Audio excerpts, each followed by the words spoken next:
اعوذ باللہ من الشیطان الرجیم بسم اللہ الرحمن الرحیم وَلِلَّهِ مُلْكُ السَّمَاوَاتِ وَالْأَرْضِ وَإِلَى اللَّهِ الْمَصِيرُ۔ آسمان اور زمین کی بادشاہی اللہ ہی کے لیے ہے اور اسی کی طرف سب کو پلٹنا ہے۔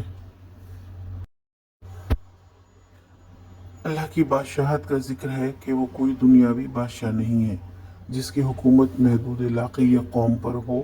وہ مالک ملک ہے، آسمان اور زمین کا، اس کی دسترس سے کوئی بھی باہر نہیں، کوئی شریک نہیں۔ اس کی بادشاہت نہ ختم ہونے والی ہے، اس کے خزانے کبھی بھی خالی نہیں ہوتے۔ اب کوئی کفر کرے یا شرک، اس کی بادشاہت پر کوئی فرق نہیں پڑتا۔ البتہ سب نے اسی کی طرف لوٹنا ہے، وہاں وہ ہر ایک کو اس کا اجر دے گا۔ آج کا سوال، اللہ تعالیٰ کی بادشاہت کیسی ہے؟